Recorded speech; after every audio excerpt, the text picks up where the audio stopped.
So, good evening or good afternoon, or I don't know, maybe it's a good morning for someone.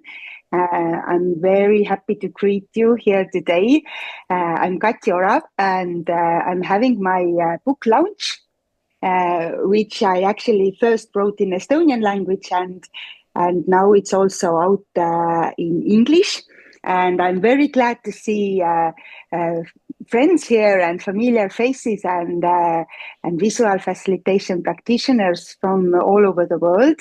Thank you for coming.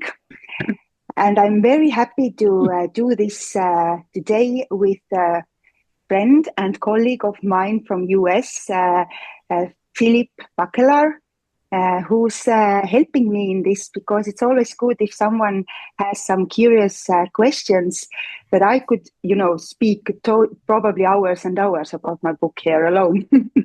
But that wouldn't be very good. And so we have, let's say, like 20 minutes chat with Phil, and then we can have Q&A with you. So if you have some questions, write them down and then put them in the chat or ask them directly. Hello, Phil, and thank you for helping me here with this. Hi, Kati. Thank you very much. I really appreciate a chance to talk about it today.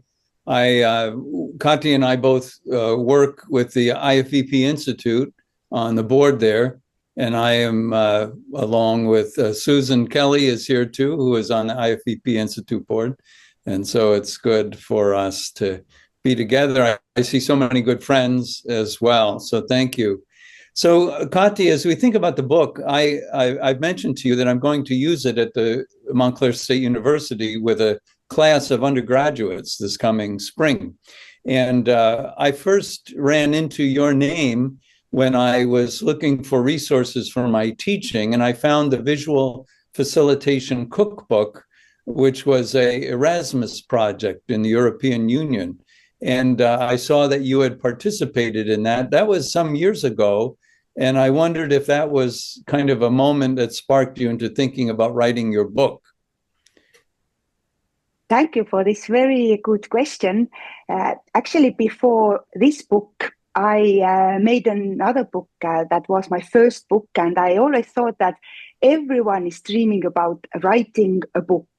And when I came across with visual facilitation and, let's say, learned to draw again, because I'm not the one who grew up with the thinking that I can draw, and it was one of my limiting beliefs. Then, as I see with many people who, thanks to visual facilitation, start drawing again and get fascinated that, yes, I can draw, and it's like liberating, and I can really play with my creativity now through drawing. Then I first made a book where I did Estonian movies, 50 movies in pictograms. So you needed to guess what kind of movie it is, and it was totally like a drawn book. And then I say, maybe I just, conducted this book. And this wasn't like a theory book or fiction book. And then I was invited to do this visual facilitation cookbook. And I only did a small part about roadmaps, which is a big passion of mine in this visual facilitation field. And I think that book actually first made me think about to start researching more about our area. That I started to question more that how do we know some of the things, and if I would love to bring it to schools and teach teachers, then how do I know? And actually this one led me to do the master studies, and then doing master studies, I started to dream about writing a book as well, because I saw there's so good material that I can't put into my master thesis because theses are so small. And then I started to, beside writing master thesis, I started this one file with all the other ideas that maybe can be as a book one day. And now it's here. I think I know that you've done your master's thesis and you included work about visual practice as part of that. And I've read many books in the field of visual practice. And I find yours to be unique. So I want to congratulate you on not making it overly academic book when you did it. I find it to be very biographical and autobiographical, speaking about your own discovery, your own use of it with your family, your use of it. So you have this unique blend in it of the academic, but also the personal. And I appreciate so much the overall life values of it.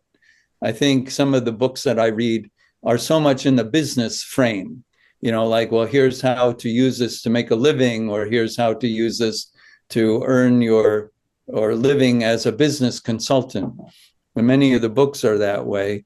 But I've appreciated your book as it talks more about a whole life of you talk about playfulness and inspiration and meaning, and I just appreciate that so much. And I'm wondering if that was a deliberate choice as you deal with all of the different kind of books in the field that you have seen, to make it more this personal values and life and encouraging others. I find it very inspiring, and I hope I want to inspire my students, because at the university, we're very worried about mental health for students these days, that they are stressed, they are anxious.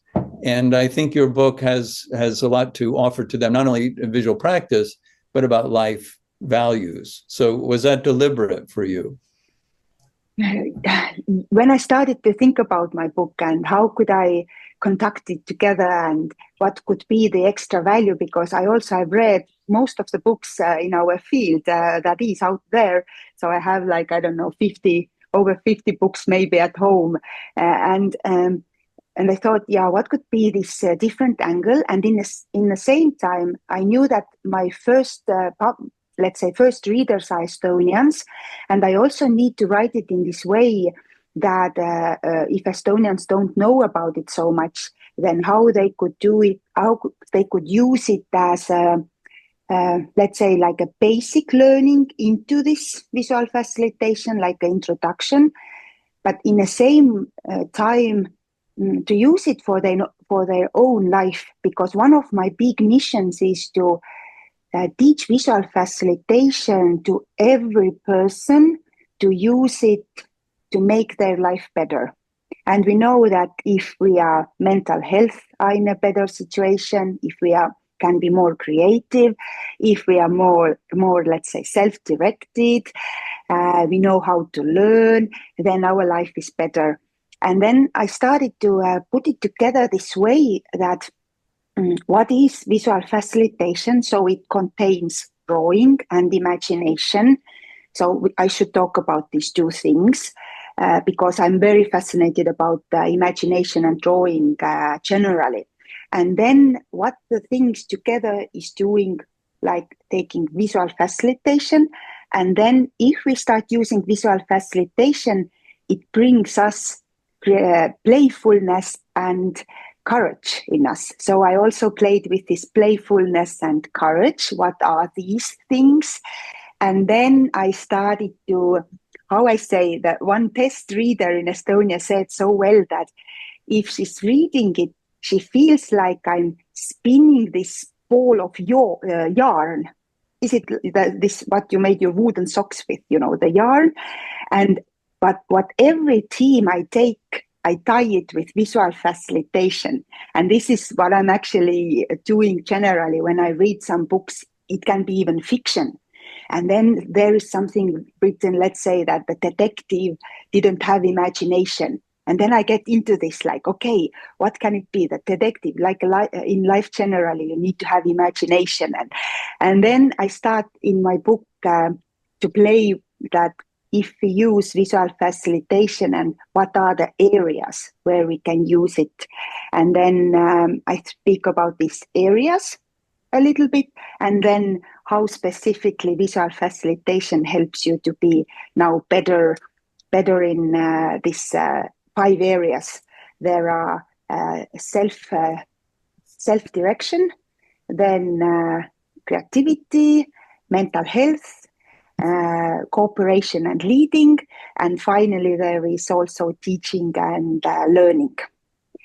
So yeah, and I was very happy when I came into this structure. Then I knew that this is something unique, and also as I'm a storyteller by nature, then I also felt that I actually have quite a lot of stories to tell in all of these areas, and that's how it all was conducted, like in this book. Yeah, as I've taught visual practice in the university setting, I've looked for books that are accessible to introductory students. And I think a lot of the books, like you talk about the 50 books that you have read, a lot of the books that we have in the field are more advanced for like someone who already understands something about using visuals to how to do it. I've used, for instance, I'll just mention a few books, Image or The Idea Shapers from Brandy Agerbeck. And it's very accessible for students. And I'm using the Uzmo book from Martin Hausman on Vocablo. And it's very also accessible because step by step, Ole Sorensen's visual collaboration is very accessible. But even so, I think you're more like Brandy. It's more about your whole life and not just the business part. So, and I appreciate the way you've designed the book. You did your own design for the book, and I appreciate the open spaces in it. Yeah, and one of my favorite things are those quotes where you have those pages of quotes. And I said, oh my, I'm going to have to make a slide of all of Kati's quotes to share with my students because they're such good quotes. So do you have a source from which you get these quotes? Some of them I don't know where they come from. So maybe talk about the quotes a little bit. Yes, I think quotes are very popular. At least in Estonia, people love using quotes a lot. I don't have a special source where I get those because a lot of times I may get a very good quote from a fiction book, for example, that I'm this kind of like, as I said, I'm a pattern seeker and I don't know, maybe somehow visual facilitation is, sitting here in my brain so strongly that if I read things or even if I watch the movies, I have clips that I have taken out from movies where I see that, okay, this could be maybe used in some of the talks that I do that can be tied with some teams. And then if I see it from a movie or I see it, I read it from a book, even if it's a fiction book, I write it down. So I have maybe a file where I can put these things. But sometimes I got this from non-fiction books like maybe Simon Sinek and also our field people. And for example, and also, I tried to tie maybe not so popular quotes also in this book, and I just came across with one, so maybe I can read it. Because in this book I also say, and maybe some of you here know, that I'm a very huge fan of Agatha Christie. And I think Agatha Christie also have some very good quotes that can be tied with visual facilitation or meaningful life. And then there is this chapter about courage and playfulness. And then Agatha Christie's quote is, "It's a curious thought, but it's only when you see people looking ridiculous that you realize how much you love them." So don't be scared to be playful because and look ridiculous, because then you are maybe in your highest self. Well, thank you very much, Kati. I don't know if you'd like to open it up to questions at this point, but I'm just very grateful that you've taken the time to write this, and I do hope it finds its place on all of our bookshelves, along with the 50 other books that you talk about. Thank you. And maybe when you getting ready to ask some questions, the final thing to add is that the idea with this book was also that it can be for people who don't know anything about visual facilitation, so they can go step by step with exercises to start using it. So they kind of like follow the basic course with this book. But in the same time, the ones who are already, let's say, experts in the field, they probably don't do the exercises in it, even if it's always good to do, basics time to time. But then you just read it without doing the exercises, and you will find some interesting theories and maybe some proof behind some things that we claim as practitioners. And I also play in this book with a few bold theories that I have kind of found out of the patterns myself. And the idea is that maybe one day these theories will be special books about only this theory, like a theory of imperfect line or theory of sustainable creativity. So if you're looking for some interesting theories, then if you read it and find it, then let me know what do you think about these things. But yes, thank you very much, Phil, for those very good questions. And thank you for reading the book and also already taking it in practice with your university students. I'm very excited to hear the feedback, what we get from out of those students, and of course everyone else who's here. And now it's time for your questions. Yes, can you hear me? Yes, hello, Jeroen. Hello, Kati. Good to see you and hear you again. By the way, I'm in my car and safely hands-free. Of course, I have a quick question, but again, congratulations on your book. It must feel wonderful to have it finally there, the English version. And I've had the opportunity to give you a big hug the past few days. Last Saturday when we met in Ypres at the EVP summit, which was great. My question is your book has been there for some time in Estonian. What is maybe you can share with us the most surprising reaction or use of somebody in Estonia? Just what just surprised you just beside the normal use of your book? Thank you very much. And yes, it was a pleasure to meet you in person. And you are the one who knows what it takes to write a book, even if my book is much, much smaller than yours. Yeah, and that's a very good question. Estonians are not very like this kind of open that they will start writing you the feedback.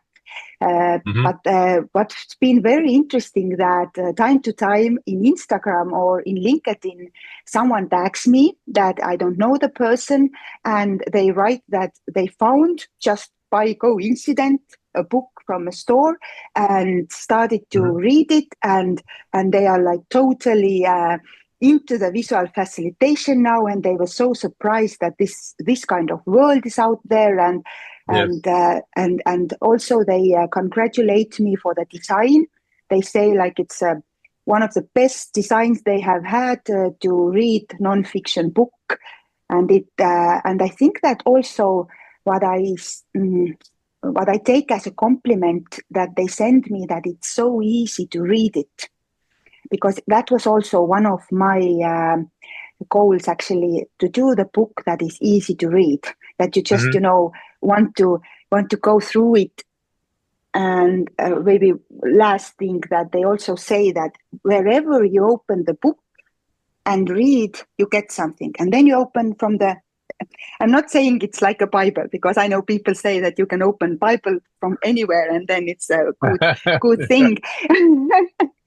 Sorry for that, but yeah, it's something they also say that you can open it, like this, and you see some very good things, and then you just start reading this place and can forget yourself into it for some time. Thank you, Kati. I'd like to leave space for some other questions, but thank you for the great answer. Thank you. Thank you. Kati? Oh, Hello, Susan. hi. Hold on. Okay. My question is, when you translated it into English, what did anything like change? Anything was new, or what was that experience like to put it in another language? And did you lose anything? Did you gain anything, or was it easy, or whatever? Thank you for this very good question. I didn't translate it myself. I hired a translator who's professional and also a good friend of mine. I actually wanted to ask her to come here as well to maybe share some of her insights, because that was also strange that many of my proofreaders in Estonia changed their life after reading the book. And also the translator told me later that when she translated the book, that after being in the middle of the book, she decided that she wants to do some new things in her life. So it started to draw out some things. So it's one of the things the book is doing. But I think probably it lost a bit. Maybe it lost a bit this, how I say, this authentic storytelling a little bit, because you use words in Estonian language and you have this flow, and when you translate it, then you have to find the right words. And for example, there is a story from my childhood when I wanted to do one dessert. And this story is actually about the dessert that is very special in Estonian context. And now the translator needed to change it, like I'm making a jelly. And it's almost the same, but actually people who read it and know it about like the dessert in Estonia, then they probably get it better understanding behind the story. So yeah, it always something get lost in translation, but I think she did a very good job, and I'm pretty satisfied how it turned out. Yeah. Thank you. Thank you, Susan.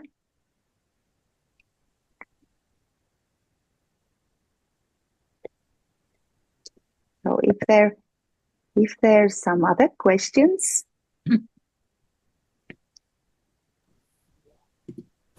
Maybe I have another one just to fill up the space. Here's Jeroen again. I think it's a great point about anxious people, like just what was mentioned in the first question round.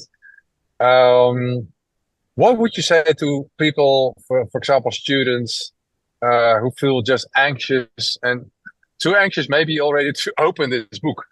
And what would you advise them to do to get from an anxious feeling to playing? I really love to play, but it's so how do you people get to walk on that bridge from a feeling of anxiety to a feeling of playing? What is the strategy you advise? Yeah, that's a very good question. First thing would be that there was actually like two questions. That one thing is what I generally would say to these people, and then I understood that the other part is what I could say, that they would open this book. Mm-hmm. So yeah. What I'm a lot of times saying in my trainings also, that sometimes it's not even the thing that you need to start drawing, but just take this pen and paper and just start downloading everything from your head. Because one of the things that makes us mentally sick, having depression and stress, is that we carry too much in our heads nowadays. Yeah. And it's not anymore that we need to remember the phone numbers or, these facts, which may be very useful for our brain. When we get older, we should memorize more things because it's very good for our brain. Yeah. But it's more about all these future worries and what social media is doing with us. And that's why we have to take pen and paper and just download it all. And it can be first by writing. And then you can start using some arrows and some shapes to start doing some, let's say, schemes and structures to start structuring your thoughts. So this is usually my first advice when we talk about mental health, and whatever you use, just first take this pen and paper, and it actually can be digital pen and paper as well. Yeah, but a lot of people don't know how to use digital pen and paper for writing. Well, they thank know you for like this. this. Yeah. For the younger, you're using the word downloading, and I think this really appeals to the younger generation who are usually used to be online, and so that word I think really would work well.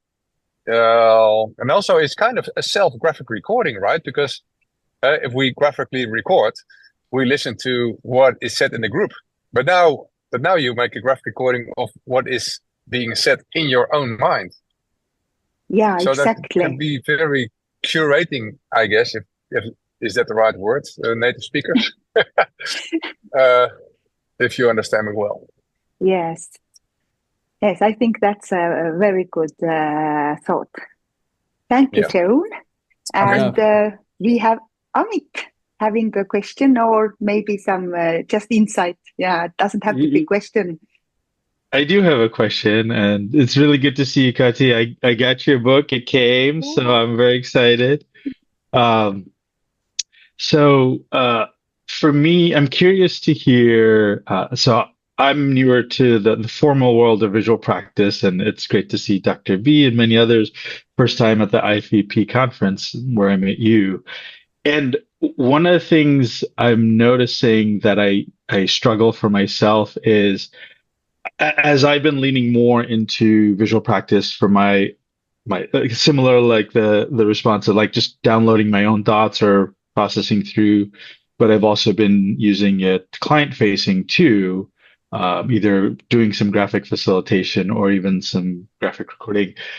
When I go to tell new people about, hey, I've been doing this more, I struggle to describe what it is that I do, because it's so encompassing of it serves me, it serves the client, depending on the context, and I end up just kind of rambling as to like just thoughts in my head. So I'm curious, as you've been, I feel like since you do take a broad life approach as well as professional approach, I'm curious how you might speak about it, or how you came to speak about it in my situation.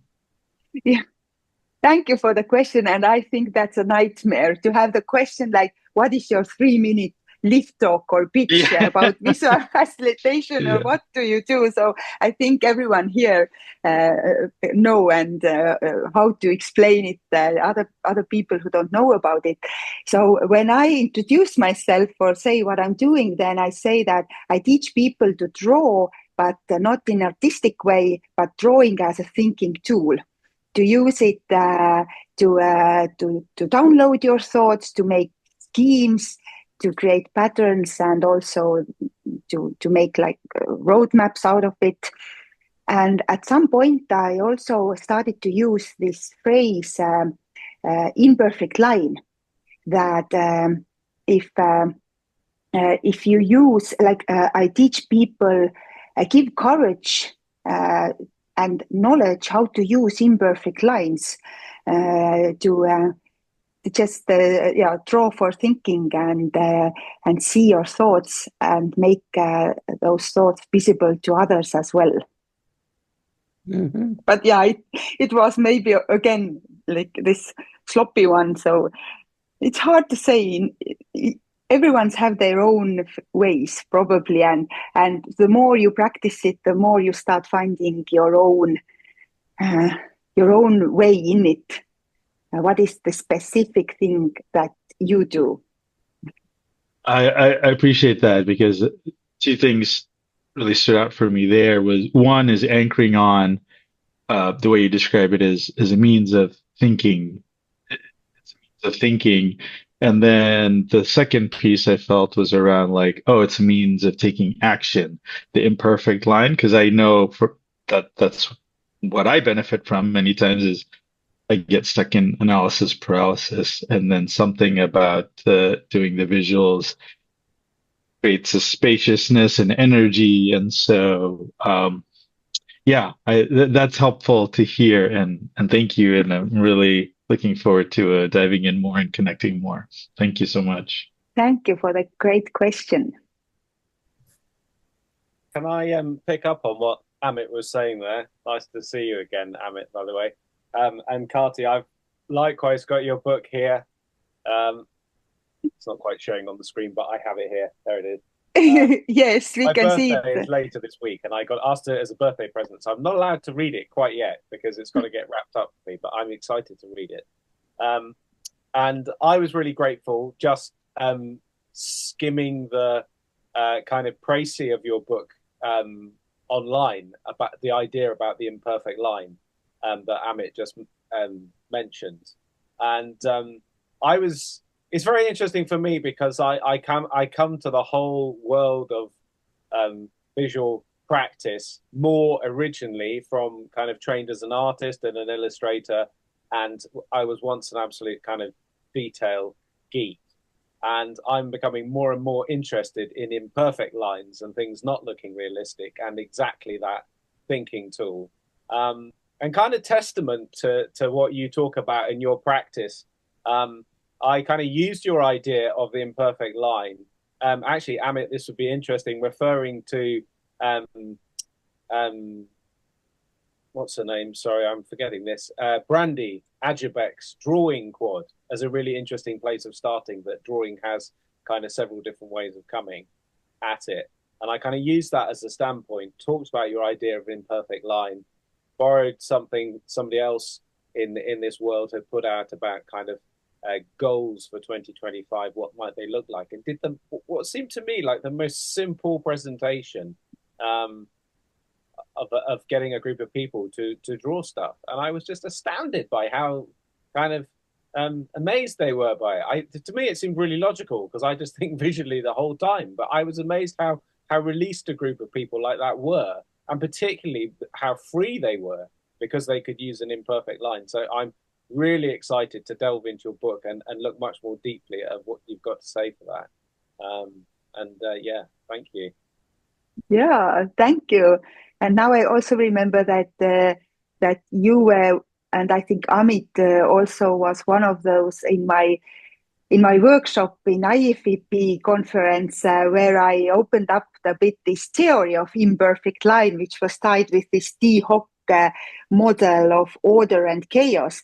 I share it also in my book, this model, which comes from Art of Hosting world, but I don't talk about this theory there.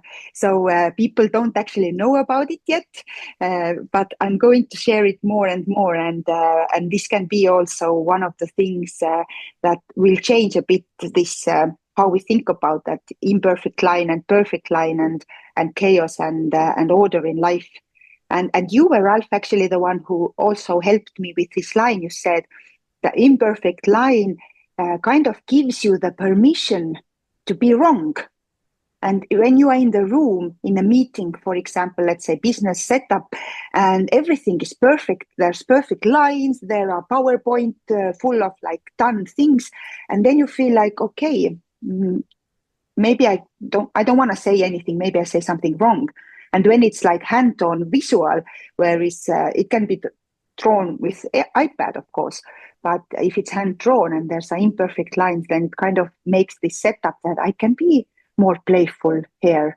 And I can make mistakes and maybe ask not wrong, but silly questions. I think that's really fascinating. If I could just kind of come back to what you were saying there. The idea of permission. I mean, this kind of fascinates me that adults need permission to be creative. That there's something that maybe this is an English thing where I am in the UK, so I don't want to make a generalism, but there seems to be a thing that people are so creative when they're children. Everybody remembers being creative as a child and loving painting or drawing, and then probably some adult has come along and said there's a right way of doing this, and then most of those people just stop and it dries up. And they tell you, if you meet them, that they love creativity, but they stopped doing it. So I kind of think there's something like it's very easy to wake this up again, because it is within everybody. And then if they have the permission, they can do it. Then off they go. And also the thing that, visual language doesn't use words. So people often get broken by words for one reason or another. You talk about mental health and a kind of overwhelm of the internet. It kind of gets outside of all of that stuff. People using a different part of themselves or their soul. It kind of connects somehow. So, Yeah. And a little sneak peek into the book as well. Actually, here I also talk that it's not always grown-ups' fault that children start thinking that they are not enough with creativity. It's just in our nature to start comparing ourselves, because we have eyes and we see that someone's doing things maybe better, or we have ears to hear that we don't have maybe so good voice of singing that we hear from the radio, and we start doing it anyway. And also, if you're interested about imagination, then in my book I write this very cool finding that actually grown-ups could be much better in imagination, because imagination always relies on our what is the word? Our experiences. But we think that children are better because they are just have more courage to say out what about their fantasies and imagination. Yeah. Thank you. We also have some interesting chat going on here. Yeah. Kati, hi. Yeah. Hello. Hello, Judith. It's good to see you. Yeah, we know each other for a long time from the European project that Philip was mentioning, and we haven't met for quite a long time. So congratulations on your book. It's really good to see that you are thriving in this visual facilitation topic. And like talking about creativity, I just have a question that, do you have any technique in visual facilitation where you help people to make mistakes? Like trying to draw something new and they show it to each other. So I don't know, I have things in my mind, but I know other kind of techniques, but I'm not so familiar with visual techniques. So do you have any hints on this? So thank you for this, and so great to see you here, Judith. We are good friends from some project, and Judith is from Budapest. I understand you are asking, is there some exercises that people deliberate making them mistakes? Mm-hmm. Okay. I think that in visual facilitation, we don't even need it, because when we encourage them to draw, then we encourage them, just start playing with this drawing. And a lot of times it doesn't come up in the way you have in your mind. For example, you need to draw a dog and it looks like a rabbit. You need to draw a hand and no one's understand that it's a hand.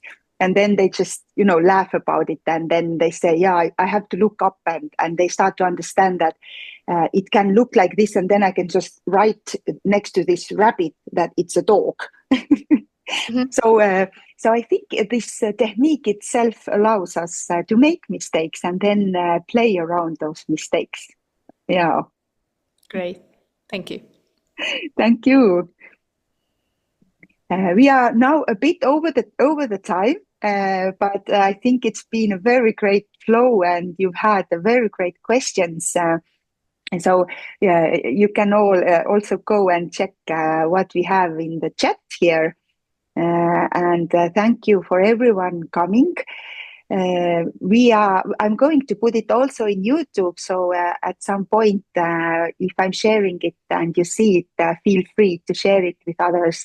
And of course, I'm very curious to hear your feedback, the ones who already have my book, and I encourage you, the others also, why not to have the book? I'm sure that it will bring some extra quality in everything you do, if even if you use already visual facilitation and know about it. So thank you everyone for coming. Maybe just with my co-host Philip, do you have some last words to say before we are closing? I think it's very nice that people have zeroed in on the imperfect line, because I would, when I work with students, they will often be afraid of making a mistake. And I say to them, you need to be, that's how you learn. You need to try, and then you grow and you learn. So that's part of why I'm excited to use this book in the university setting. So thank you very much for that.